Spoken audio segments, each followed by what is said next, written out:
Hello all welcome to my view ఒక TFI బాని. Nandamuri Kalyan Ram గారు and lady fire Vijayashanti గారు తల్లి కొడుకుల క్యారెక్టర్స్ తో ఈ రోజు రిలీజ్ అయిన movie Arjun son of Vyjayanthi movie. General గా మూవీ ట్రైలర్ లోనే మూవీ కాన్సెప్ట్ ఏంటో మనందరికీ చెప్పేశారనమాట డైరెక్టర్ గారు. అండ్ ఇప్పుడు ఈ రోజు రిలీజ్ అయింది మూవీ. సో ఇప్పుడు మూవీ ఎలా ఉందో క్లియర్ గా డిస్కస్ చేసుకుందాం.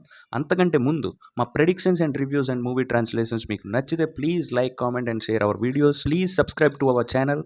పక్కనే ఉన్న గంటని గట్టి కొడండి, తర్వాత చూసుకుందాం ఏమైనా. సో ఇంకా మూవీ రివ్యూలోకి వెళ్తే, వైజయంతి అలియాస్ విజయశాంతి గారు ఒక sincere police officer and Arjun alias Kalyan Ram గారిని కూడా తనలానే ఐపీఎస్ చేయాలనే థాట్ అనమాట వైజయంతి గారు. సో అర్జున్ కూడా అదే ఫాలో అవుతుంటారు.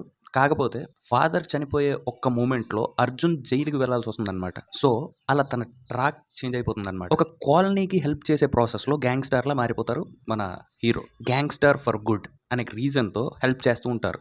కానీ వైజయంతి గారికి ఇవేం నచ్చవు. లాని బ్రేక్ చేయకూడదు అనే మెంటాలిటీతో ఉన్న పర్సన్ అవటం వల్ల అర్జున్ని దూరం పెట్టేస్తుంది వైజయంతి. వైజయంతి గారు తన ప్రొఫెషన్ నుండి రిటైర్ అయ్యాక తన పాస్ట్ ఎనిమి వల్ల థ్రెట్ ఉంది అని తెలుసుకున్న మన అర్జున్ ఆ విలన్ నుండి వైజయంతిని ఎలా కాపాడుకున్నాడు, చివరికి తల్లి కొడుకులు కలిశారా, హీరో గ్యాంగ్స్టర్గా ఎందుకు మారాడు, ఇవన్నీ ఆన్సర్ తెలియాలంటే మూవీ ఒకసారి చూడాల్సిందే. అయితే నా రివ్యూ ఏంటంటే, డైరెక్టర్ ప్రదీప్ గారు మదర్ అండ్ సన్ క్యారెక్టర్స్ని ఫోకస్ చేసి మూవీలో ఓపెనింగ్ నుండి క్లోజ్ అయ్యే వరకు ఎండ్ వరకు పర్ఫెక్ట్గా డిజైన్ చేసుకున్నారనమాట. And action sequence are next level. ఎమోషనల్గా సాగే మూవీకి ఒక హై ఇచ్చే ఎలిమెంట్ అంటే యాక్షన్ సీక్వెన్సే. ఫస్ట్ హాఫ్తో కంపేర్ చేస్తే సెకండ్ హాఫ్ అనుకున్నంత కిక్ రాలేదు. బట్ క్లైమాక్స్ లాస్ట్ 30 minutes మన ఎన్టీఆర్ గారు చెప్పినట్టు పర్ఫెక్ట్ సెట్ అయిపోయిందనమాట మూవీకి. అండ్ యాక్టర్స్ పర్ఫార్మెన్స్ విషయానికి వస్తే, విజయశాంతి గారు అండ్ కళ్యాణ్ రామ్ గారు చాలా బాగా పెర్ఫామ్ చేశారనమాట. అండ్ ఒక పోలీస్ ఆఫీసర్ రోల్ కోసం విజయశాంతి గారు తన ఫిట్నెస్ని సెట్ చేసుకోవడం, ఇవన్నీ చూస్తుంటే మనకి తెలుస్తుంది how dedicated seize about movie అని. అలాగే కళ్యాణ్ రామ్ గారి వైఫ్గా సాయి మంజ్రేకర్కి యాక్ట్ చేసే స్కోప్ ఎక్కడ ఇవ్వలేదు. అండ్ ఇన్స్పెక్టర్గా శ్రీకాంత్ గారు, కానిస్టేబుల్గా పృథ్వీ గారు, ఇలా ఎవరి క్యారెక్టర్స్లో వాళ్ళు న్యాయం చేశారనమాట. టెక్నికల్ ఆస్పెక్ట్ విషయానికి వస్తే మ్యూజిక్ అసలు వర్కౌట్ అవ్వలేదు. అండ్ సాంగ్స్ లేకపోతే బాగుండేది సినిమాలో అనిపించింది.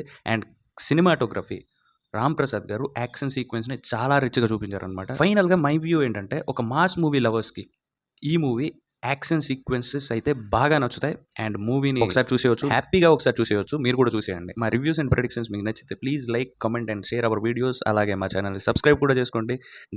గంట కూడా ఇంపార్టెంట్. మళ్ళీ ఇంకో రివ్యూతో మనం కలుద్దాం. Till then signing off your TFI బానిస. ఇక్కడ ఒకటి పీకు ఇండియా కినపడేటట్టు పీకో. బాగుండదు. ఏకమైనప్పుడు పీకో. కాదు కాదు మామ, నువ్వు నిజంగా భారతీయుడు పీకో. ఏకమైన పీకో. Okay okay.